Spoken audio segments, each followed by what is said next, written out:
Vamos à última comunicação, precisamente, dada a professora Yara Faltar, que é aqui precisamente apresentada pela nossa estimada colega, a professora Ângela Domingues, que, como todos sabem, mas o protocolo manda, que diga que ela é investigadora do Centro de História da Faculdade de Letras da Universidade de Lisboa, mestre e doutorada em História dos Descobrimentos e da Expansão Europeia pela Faculdade de Ciências Sociais e Humanas da Universidade Nova e possui ainda também o título de habilitação para as funções de coordenação científica pelo Instituto de Investigação Científica e Tropical. Muito boa tarde a todos, uma vez mais.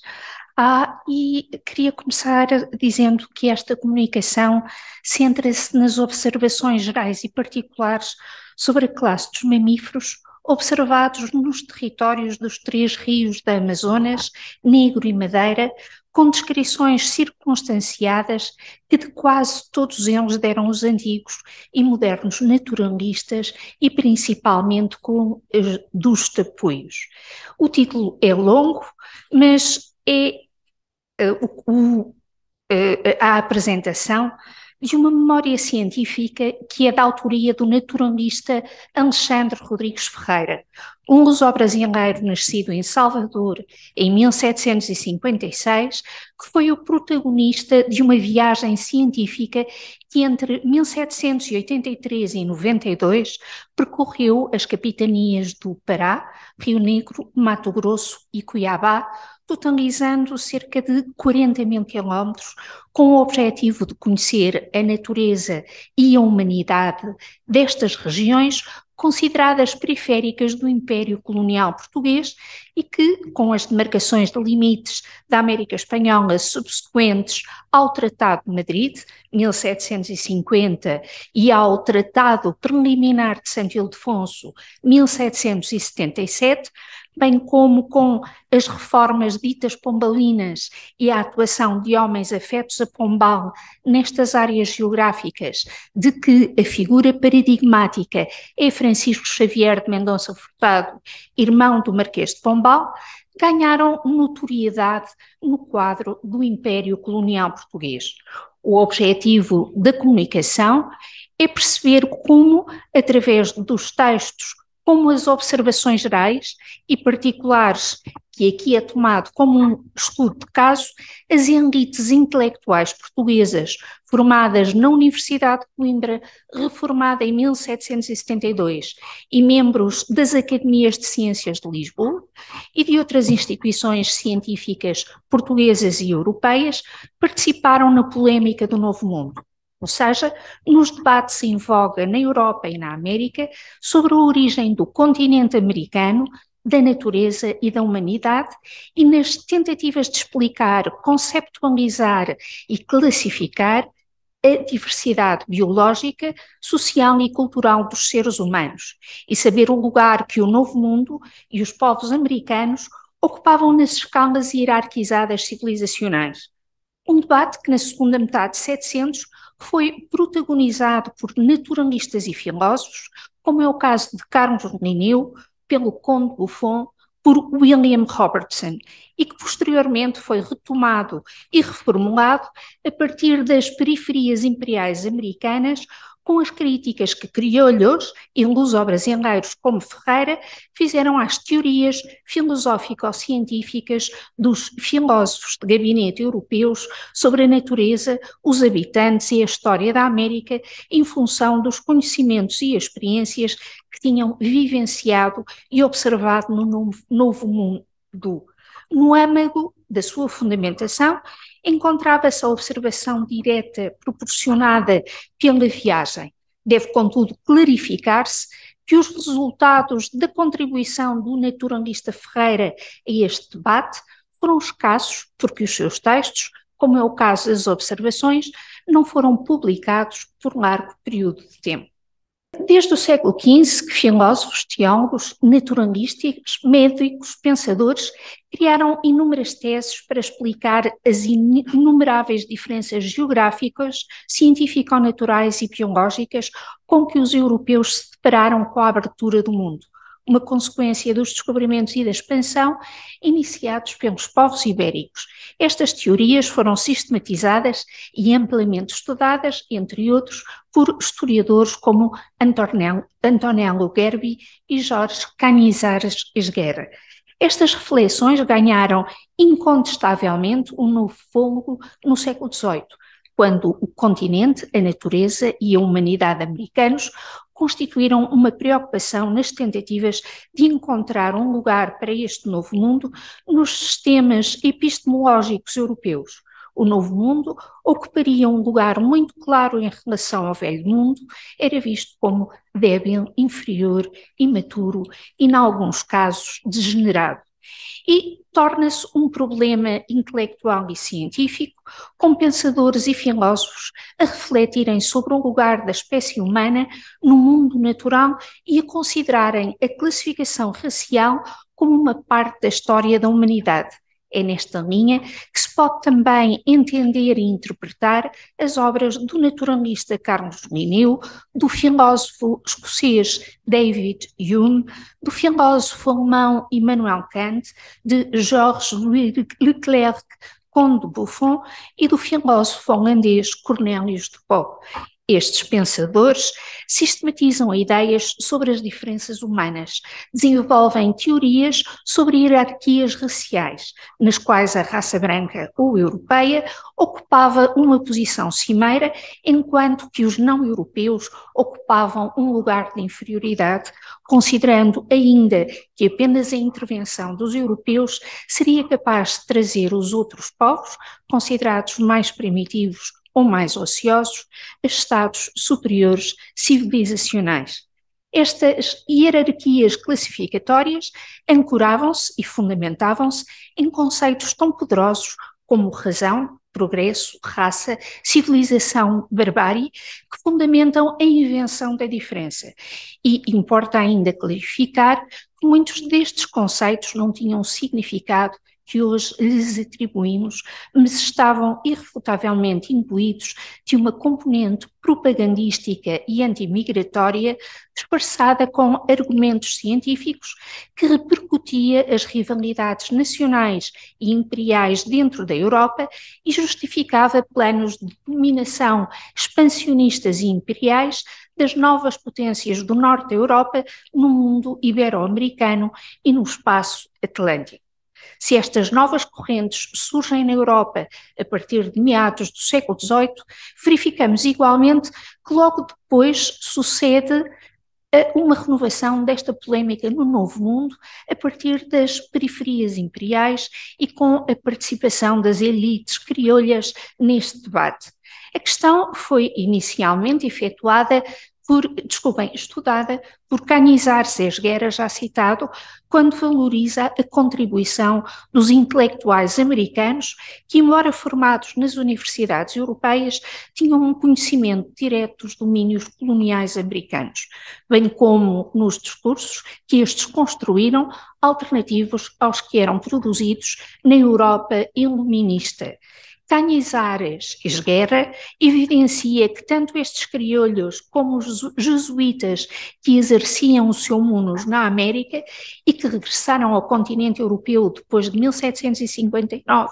ano que marca o início da sua expulsão da América, tiveram um papel decisivo na reconfiguração das luzes ibéricas católicas, quando puseram em destaque perspectivas originais sobre a fertilidade da natureza e a potencialidade da terra e dos americanos. Os seus discursos distinguiam-se porque criticavam a erudição livresca e refutavam abertamente a imagem negativa da América e dos americanos, dada por autores como William Robertson, o Conde de Buffon ou de Pau, censuravam as teorias dos filósofos de salão que nunca tinham abandonado a segurança dos seus lares, o conforto dos seus gabinetes e que se rodeavam de livros, mapas, globos, coleções de produtos naturais, escrevendo assim sobre realidades que desconheciam e que nunca tinham observado ou experimentado, ou seja, quero evidenciar que estes indivíduos criolhos e jesuítas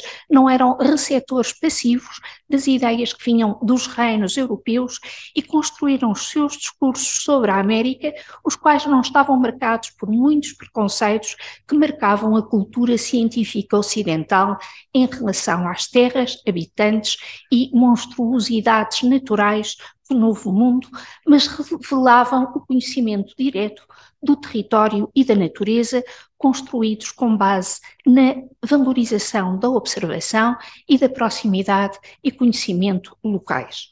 O debate protagonizado pelos que nasceram e viveram na América está, portanto, ligado ao paradigma dos jesuítas, mas muito particularmente dos cientistas e filósofos ilustrados criolhos que eram agentes da coroa, formados nas universidades e academias militares e da marinha. Sistematizavam a natureza e os povos das periferias imperiais e estavam marcados pelos discursos em voga na Europa e também pela experiência pessoal e observação direta que tinham dos nativos, das línguas, dos documentos. Por um lado, estavam a par das mais atualizadas discussões científicas nos centros culturais europeus e podiam estabelecer uma interlocução intelectual permitida pela sua formação universitária e pelo seu conhecimento das teorias científicas debatidas no cenário europeu. E, por outro lado,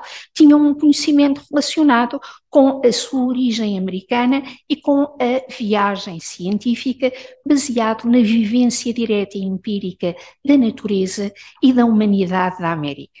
Em função deste contexto, as perguntas que coloquei para analisar as minhas fontes foram as seguintes: como estes debates que referi sucintamente se plasmaram nos escritos dos naturalistas luso-brasileiros quando descreviam e interpretavam a natureza e os homens americanos. De que forma a elite científica formada em Coimbra e noutras universidades europeias, frequentadora de academias e sociedades científicas internacionais e integrada na República das Letras, se posicionava em relação às obras de Linneu, Buffon ou Robertson. Como é que os temas que estavam na moda na Europa iluminista, nomeadamente os relacionados com a humanidade e com a diversidade dos espaços imperiais portugueses, eram equacionados pela coroa e pelos seus vassalos e entendidos numa lógica de narrativa civilizacional moderna. Como referi, Ferreira foi o protagonista de uma viagem que o levaria por 10 anos aos sertões dos confins amazónico e mato-grossense entre 1783 e 92. Esta viagem filosófica, termo como eram chamadas à época estas viagens científicas, é de todas as expedições que nesta altura se realizaram ao espaço colonial português, a melhor conhecida e mais profunda e profusamente estudada. Na execução da viagem, Ferreira era acompanhado por uma equipe constituída por um jardineiro botânico, 2 riscadores, desenhadores científicos, 2 preparadores de espécies naturais, os índios Cipriano da Costa e José da Silva, que eu e a minha colega Patrícia Alves Melo temos vindo a estudar, e também a nossa colega Gabriela Berto de Almeida, que infelizmente não nos pode acompanhar presencialmente,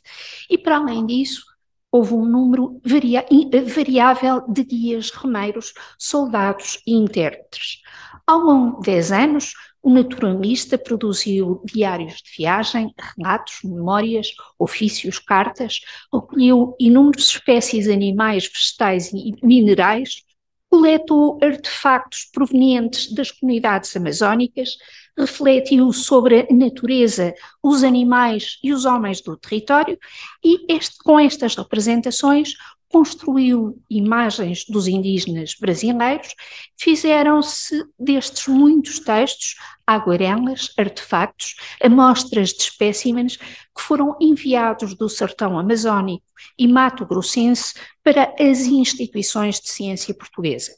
Almir de Carvalho Júnior afirma que Ferreira é simultaneamente portador do olhar imperial ligado às exigências de governação colonial assentes no mapeamento, controlo e exploração do território e do olhar científico relacionado com a especificidade do universo intelectual português e com a sistematização do mundo natural e a sua classificação de acordo com as taxonomias em voga na Europa. As perspectivas de análise de Ferreira, tal como se expressam nas observações, revelam o olhar de um brasileiro culto, vassalo da coroa portuguesa, no desempenho da sua missão, que olhava a humanidade amazónica como um objeto de estudo e como parte integrante do mundo natural e do império colonial português. A sua participação na polémica do Novo Mundo fez-se então nesta dupla qualidade de vassalo leal e agente da coroa e naturalista e homem de ciência ilustrado, detentor de uma autoridade que lhe era conferida pela sua formação teórica adquirida na universidade, pela realização de leituras especializadas, por pequenas viagens de treino e, sobretudo, pela execução da grande viagem e da aquisição de experiência em relação ao território amazónico. É nesta memória que Ferreira coloca o homem americano no centro do seu texto, constituído com base numa ampla bibliografia.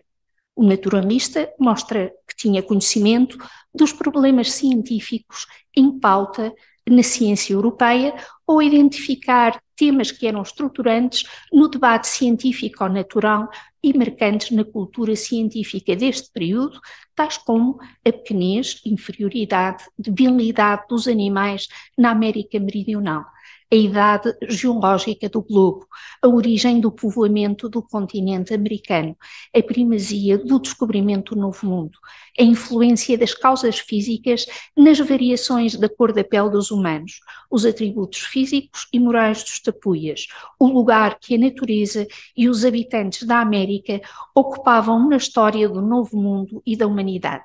Esta memória desenvolve-se como se fosse uma evidência empírica destinada a demonstrar ou a refutar as principais teorias relacionadas com a polémica do Novo Mundo, citando os antigos e modernos naturalistas que vêm mencionados no título, que tinham referências e experiências diferentes das dos teóricos europeus. É desta forma que usa relatos de marinheiros, aventureiros, missionários, cronistas, viajantes, dá destaque a viajantes com experiência direta da Amazónia, como é o caso de Louis Gaudin ou Charles-Marie de la Condamine, e sobretudo cita-se a si próprio, colocando-se numa posição de paridade com outros naturalistas viajantes na formulação do debate em termos gerais, mas considerando-se como uma referência que se sobrepunha a qualquer outra quando o assunto era Amazónia. E esta atitude era justificada pelo naturalista pelos 6 anos e meio de viagem e pela referência a 24 memórias e participações que tinha escrito. Usa referências que são profusas, complexas, têm múltipla proveniência, destinadas a mostrar como Ferreira, e em relação à América Portuguesa, os escritos dos filósofos teóricos dependiam da validação que era dada por governantes, viajantes em território português, aventureiros, missionários, cientistas, indígenas, moradores, que através das viagens conheciam o globo, o continente americano, a América Portuguesa e que, em nome da cultura científica da época, tinham desenvolvido a história natural do Brasil, realizado missões científicas, estabelecido hortos botânicos, gabinetes mineralógicos, bibliotecas, constituído coleções de espécies naturais e feito observações astronómicas e cartográficas. O homem americano estava, como eu já mencionei, no centro desta narrativa, na qual critica os autores, ou na qual Ferreira critica os autores, que consideravam os indígenas como menos humanos que nós. Se é muito claro que o paradigma científico para a obra de Ferreira se deve encontrar, como já foi repetido, em Linneu, Buffon e Robertson, é também de notar que o naturalista fazia prevalecer as suas observações e estas permitiam-lhe afirmar perentoriamente que há com efeito em todos eles, tapuias, uma certa combinação de feições e um certo ar tão privativamente seu que nele se deve estabelecer a característica de uma figura humana. Se os tapuias se encontram na base da escala evolutiva da humanidade, eles eram tão homens como o europeu, o asiático, o africano. Memórias, participações, imagens, artefactos mostram as diferenças, o exotismo dos indígenas da América e, nos discursos político-ideológicos de 700, cabia aos europeus promover o progresso e a inserção destes povos na civilização em função de um programa de transformação dos indígenas em vassalos do rei, sendo estes indígenas detentores de uma cultura própria, com a sua cultura a ser concebida como um estádio inicial do desenvolvimento humano. Por isso, trazer estes povos a um patamar de desenvolvimento superior era justificativa suficiente para a interferência dos portugueses no sentido de educar os índios e torná-los produtivos e integrados na ordem imperial. Os textos de que é paradigma as observações, as imagens e as peças produzidas e coletadas ao longo da viagem filosófica dialogariam entre si para mostrar as diferenças e o exotismo dos indígenas da Amazónia quando comparados com os europeus.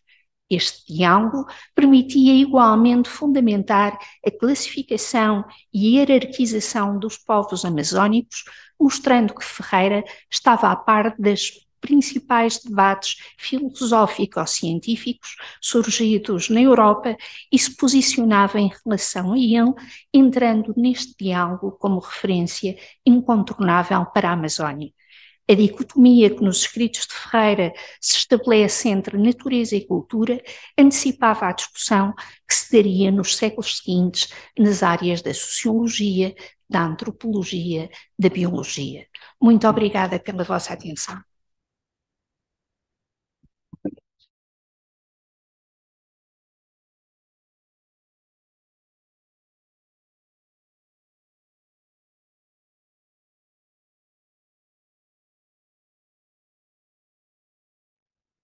Eu agradeço as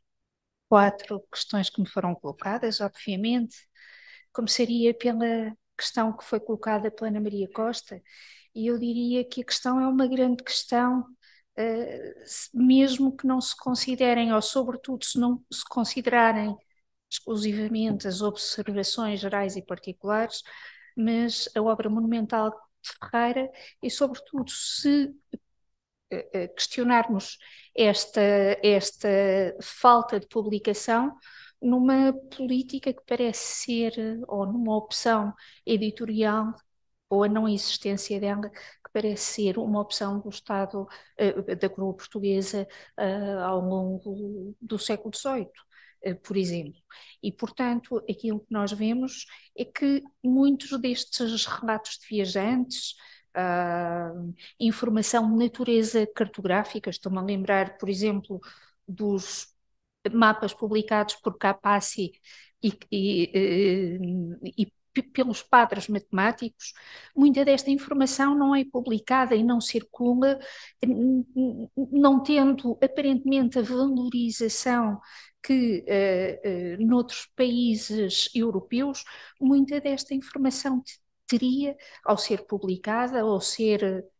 tratada, considerada e de alguma forma ao ser preservada na memória das instituições dos arquivos e das bibliotecas para referência de futuras viagens que se realizassem a estes espaços. No caso de Ferreira, esta informação fica inédita, nós sabemos, e fica inédita durante muito tempo. Ela começa a ser publicada no século XIX e, sobretudo, é publicada no século XX. E eu penso que os franceses não têm um conhecimento integral da produção escrita de Ferreira e nesse sentido acabam por levar animais ou amostras de animais, amostras de plantas, artefactos mas penso que os textos nem tanto, embora saibamos que alguns textos sobre o Brasil são levados por estes franceses como parte do despojos de guerra que os acompanhou no final das guerras napoleónicas. Portanto, penso que a pergunta é interessante, penso que não tem uma resposta imediata, ou pelo menos eu não lhe consigo dar neste momento. Em relação à pergunta que a Cristina Joanás de Melo colocou, andamos a estudar isto, estamos a começar a estudar isto. E, portanto, sim, esta questão tem uma imensa pertinência. Eu diria que, para mim, uma referência em relação a esta visão da floresta em relação ao Brasil colonial, uma referência que para mim é clássica e incontornável, é sem dúvida o José Augusto Pádua e os trabalhos que ele desenvolveu, embora saibamos que outros colegas nossos têm também desenvolvido trabalhos mais recentes e mais específicos. E eu diria talvez que em Ferreira não existe uma visão global da floresta,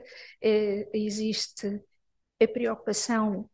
em descrever determinadas espécies, como é o caso das palmeiras, uma série de espécies vegetais, algumas delas mencionadas aqui pelo nosso colega Luís Filipe Sousa, e, portanto, a preocupação de Ferreira, que em relação, por exemplo, aos animais, tem uma preocupação ecologista antes de ela existir, quando, por exemplo, se preocupa com a hipótese da extinção das tartarugas devido à sua excessiva exploração pelos portugueses e pelos luso-brasileiros. Em relação às madeiras, não estou lembrada de haver uma preocupação deste tipo. A preocupação dele será talvez de incrementar uma série de experiências. Estou-me a lembrar do cânhamo, estou-me a lembrar do anil, que não são exatamente florestas, são produtos vegetais, matérias vegetais, e, portanto, fazer o relato de espécies e valorizar espécies que têm um interesse económico notável. Provavelmente, uma outra perspectiva de floresta, ou sobretudo uma outra perspectiva de árvores e de árvores de grande porte, eu talvez começasse a procurá-la na documentação proveniente dos estaleiros da cidade de Belém do Pará. Aqui fazem-se localizações de determinadas espécies em função dos conhecimentos que os indígenas têm de muitas destas espécies e usam-se esses conhecimentos exatamente para se proceder à extração de determinadas madeiras que são as apropriadas para determinadas finalidades ou para determinadas funções, por exemplo, na construção de navios. Talvez por aqui, talvez uma maior investigação de arquivo, talvez uma releitura de muitos colegas nossos e dos trabalhos que eles deixaram. Estamos a fazer isso, não conseguimos fazê-lo com a rapidez que provavelmente queríamos. E, portanto, obviamente que agradeço também a pergunta. Em relação à questão que Maria Fernanda Bicalho me colocou, em relação a esta questão da humanidade, eu penso que a minha apresentação aqui é o resultado de um artigo que está em vias de publicação e, portanto, houve muitos aspectos que eu não pude, limites temporais, explorar, nem quis, por razões óbvias, mencionar aqui com maior detalhe. Mas esse artigo está a ser candidato, está submetido a uma revista e, portanto, vai um pouco por este caminho em relação à visão global que Rodrigues Ferreira tem desta humanidade amazónica. Eu penso que ela se vai formando nestas observações. Em relação às observações na especialidade de determinados grupos étnicos, elas aparecem nas memórias científicas que ele vai construindo sobre cada grupo étnico que vai observando diretamente umas vezes, outras vezes que lhe vai sendo relatada por interposta pessoa. E, portanto, em relação aos negros, eu penso que eles não têm o destaque que os indígenas têm nestes relatos. E provavelmente muitas das referências que nós encontramos aos negros têm a ver provavelmente com determinadas funções que eles executam nesta viagem de marcações e sobretudo como a mão de obra descrita nas participações da viagem filosófica ao Rio Negro. E francamente não me lembro de nenhuma memória científica onde Ferreira tivesse descrito os negros, embora fizesse referência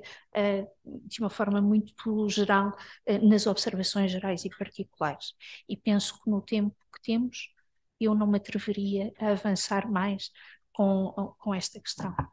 Muito obrigada.